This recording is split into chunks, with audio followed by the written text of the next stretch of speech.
A permanência de presos em presídios federais pode ser ampliada. Um projeto de lei sobre o assunto foi apresentado na Câmara dos Deputados. Confira na reportagem de Ciro Mineiro.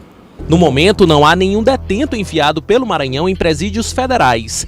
Entre os meses de julho e setembro, os 24 presos envolvidos com os ataques a ônibus e prédios públicos ano passado na capital retornaram da Unidade de Segurança Máxima em Mossoró, no Rio Grande do Norte, para o Complexo Penitenciário São Luís. Nós entendemos que poderiam ter diversas situações, porque tem situações que você consiga até com menos de 360 dias resolver o problema, mas temos situações em que não só de forma temporal resolverá.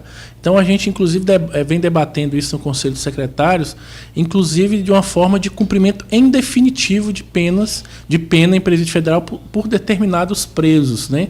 Que sejam presos que vão além das fronteiras dos estados, ou seja, que atuam em mais de um estado. Porque entendemos que, como ele atua em mais de um estado, ele poderia ficar na penitenciária federal. Então a gente entende que realmente a lei deveria ser um pouco mais maleável nesse sentido, na questão do prazo, não oferecendo esses prazos pré-fixados. Atualmente, a lei determina que o período de permanência de um preso em uma unidade prisional federal seja de no máximo 360 dias, prazo renovável excepcionalmente por mais 360 dias. No Maranhão, um novo presídio de segurança máxima deverá começar a ser construído ainda este ano. Só assim será possível garantir maior eficiência no que se refere ao envolvimento de presos com crimes cometidos fora das penitenciárias. Um requerimento feito por uma comissão de secretários de Justiça e de Administração Penitenciária de todo o país pede ao governo federal que determinados detentos cumpram a pena em definitivo em presídios federais. Esse requerimento já foi feito na última reunião que a gente teve em Palmas. Nós fizemos um requerimento nesse sentido ao Ministério da Justiça, através do Departamento Penitenciário Nacional, exatamente em virtude de termos essa mudança na lei, para ser mais maleável essa questão do prazo que os presos podem ficar em unidade prisional. Um projeto de lei apresentado pelo deputado federal Everton Rocha propõe que o tempo de permanência de detentos em presídios federais seja ampliado de 360 para 720 dias. O parlamentar defende que estas unidades prisionais são mais bem equipadas para receber presos considerados de alta periculosidade. Aqui no estúdio do Bom Dia, nós vamos falar mais sobre o assunto com o deputado federal Everton Rocha, que é líder do PDT, inclusive na Câmara dos Deputados. Deputado, bom dia. Bom dia, Adalberto. Bom dia, Elides. Bom dia a todos os telespectadores do Bom Dia Maranhão. Nós temos uma situação bastante complicada no sistema prisional nacional, e um projeto como esse pode contribuir de forma significativa. A gente viu o secretário de Administração Penitenciária falando que há, inclusive, entre os próprios secretários no Conselho, né, dos secretários de Administração, um consenso em relação a esse assunto, a ampliação do prazo. Entre o Conselho dos Secretários e entre a sociedade. Você imagine só, nós aqui no Maranhão somos testemunhas do que esses chefes de facções criminosas aqui dentro de Pedrinhas, por exemplo. Há pouco menos de 4, 5 anos, basta lembrar as grandes rebeliões que tinham dentro do presídio e o terror que se criava, né, na cidade, com ônibus queimados, com todos os tipos de ataques, de violências, e eles ali mais próximos, dando o comando às suas facções. Então, daqui saíram mais de 20 presos perigosos que estão em presídios federais. Você imagine só, se a atual legislação, se o ministro, porque a Defensoria Pública da União, ela ajuizou uma ação no STF pedindo para devolver esses presos perigosos. Só para você que está em casa, eu estou falando aqui de forma mais simples para você entender. Esses presos federais que estão nesses presídios há mais de 360 dias, a Defensoria Pública da União pediu no STF que cumprisse a lei e que eles voltassem para os seus presídios de origem.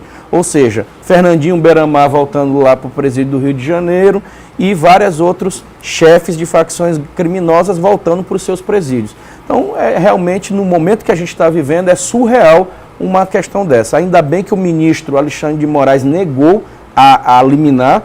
Agora, essa ação ela vai ainda para o plenário e nós precisamos do STF. Então, nós precisamos agilizar, modificar a legislação para que ela possa ser aperfeiçoada.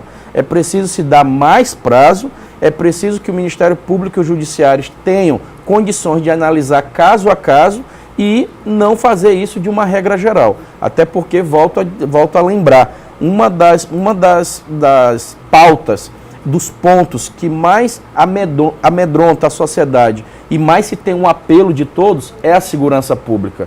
Então não adianta você fazer a segurança preventiva, a ronda, a ostensiva, e aí não adianta você estar fazendo um trabalho dentro do complexo penitenciário, como está sendo feito no Maranhão. O governo Flávio Dino não se viu ainda nenhuma notícia de rebeliões e nem de decapitação de cabeça, e aí você volta para cá chefes de facções criminosas perigosos, que aí podem desestabilizar todo um trabalho de possível ressocialização que está sendo feito, que não é fácil. Deputado, o retorno desses detentos que estão em presídio federal, eles representam uma ameaça para o Estado? Total. Para o Estado, para as famílias, para todos nós. E aí tem que se ter coragem de enfrentar esse tema. É claro que quando a gente deu entrada nesse projeto, muitos já questionaram de forma oculta, dizendo, olha, não é melhor deixar eles resolver isso lá pelo judiciário, a gente vai estar se expondo com qualquer tipo de interesse de facções criminosas. E olha, não dá para imaginar que nós no Congresso Nacional, os legisladores, nós vamos ter medo de tocar nesse tipo de assunto. Nós temos que tratar, sim, como um assunto sério, um assunto que não dá para esperar para depois, e nem pensar, imaginar chefes de facções criminosas que não tem nenhum tipo de pudor, não tem nenhum tipo de constrangimento em tirar a vida de um chefe de família, em amedrontar a sociedade, em que eles voltem aí a comandar presídios estaduais que não têm a mesma condição e a mesma segurança que um presídio federal tem. Então nós iremos enfrentar esse tema sem nenhum tipo de constrangimento, sem nenhum tipo de medo, porque eu tenho certeza que medo quem tem de verdade, quem tem que ter são os bandidos. A família e os representantes da sociedade, eles têm que ter, com certeza, a coragem de dizer, nós pagamos nossos impostos e queremos estar se sentindo seguro no estado que vivemos. Deputado, nós estamos impactados aí pela notícia recém-divulgada de que os senadores aqui do estado do Maranhão, eles querem ficar com metade das emendas da bancada do estado, as chamadas emendas impositivas, né? Eu queria que o senhor explicasse quais são, caso isso venha realmente a acontecer, quais são os prejuízos para o estado, principalmente para aquele telespectador que está nos assistindo agora, que não é muito familiarizado com essas nuances, esses detalhes de como funciona isso lá no Congresso Nacional, em especial na Câmara. As pessoas, na verdade, não sabiam nem que o senador tinha emenda, então é bom esse debate, porque agora os prefeitos e a sociedade também começam a cobrar deles, porque se você for puxar, por exemplo, nos últimos 3 anos, eu como deputado federal, eu tenho aí várias situações, várias emendas que estão no Maranhão afora, que foram aplicadas ou que estão sendo aplicadas e que estão acontecendo. Né? Várias emendas, não são uma não, e a gente pode listar inúmeras delas. Então, as emendas, todo congressista, são 18 deputados federais e 3 senadores. Todo congressista ele tem o direito de acordo com a legislação, de indicar uma emenda individual, a chamada emenda impositiva. Atualmente é cerca de 15 milhões de reais cada congressista ele indica para seus municípios, para suas bases. Nós estamos falando de 18 deputados federais e 3 senadores. Além dessa emenda individual, existe a emenda de bancada. Essa emenda de bancada tem uma regrinha lá. O que ela diz? Que 14 deputados federais, 2/3, precisam subscrever essa emenda para ela ser de bancada, juntamente com 2 senadores dos 3. Então, a emenda desse ano, de bancada, ficou decidido que ela ia ser mandada para a saúde. O prazo termina hoje. São 160 milhões de emenda impositiva para a saúde. Além desses 160 milhões de emenda para a saúde, a cada 2 deputados você indica uma emenda. Por exemplo, eu e o deputado Vitor Mendes indicamos uma outra emenda para o canal do Turu e da Vila Luizão, que nós nos comprometemos, 42 milhões de reais. Então, outros 2 deputados vão indicar para outra prioridade, e assim vai. Resultado, se nós não tivermos essa assinatura hoje, nós iremos perder todas as emendas de bancadas para o próximo ano. É um prejuízo que não dá para ser contabilizado. Na saúde, nós estamos falando de 160 milhões de reais de emenda impositiva. 160 milhões? Milhões de reais para mandar para os municípios. Então, está tendo essa disputa, essa briga lá dentro do Senado com a Câmara. Os senadores querem a metade do recurso e do que foi destinado, que eles não querem mandar para a saúde, eles querem mandar para outra ação, porque a saúde é via governo do Estado, e aí acham que vão fortalecer o governador Flávio Dino. Um equívoco, porque o hospital lá de Presidente Dutra, o hospital de Barreirinhas, o hospital lá de Pinheiro, o hospital de Imperatriz, de Balsas, ele atende, são todos, a UPA do Araçagi, todos os hospitais estaduais, ele atende o cidadão. Né? Ele não está lá na placa quem é do grupo do governador Flávio Dino e quem é a oposição a ele. Então, assim, já é um erro, porque a saúde não é partido. Saúde é um problema de todos. Então, você partidarizar o problema da saúde é não só um tremendo equívoco, como é uma atitude que a gente vai totalmente repudiar, porque esperamos, dentro do diálogo que nós vamos continuar construindo hoje, o bom senso de pelo menos 2 dos 3 senadores, para que eles possam ajudar. Eu quero encerrar só esse comentário sobre essa questão, para mostrar para o telespectador a importância que tem também o senador da República para o Maranhão. É isso que eu lhe perguntar, mas a função do senador não é defender o Estado, inclusive para além das bandeiras partidárias, enfim, para essas questões que são muito pequenas. Qual é, na verdade, o papel de um senador, o que ele representa para o Estado e para aqueles que votaram, confiaram, inclusive, nesse senador? Ele é o representante do Estado. Claro que o Senado e a Câmara virou uma casa revisora da outra.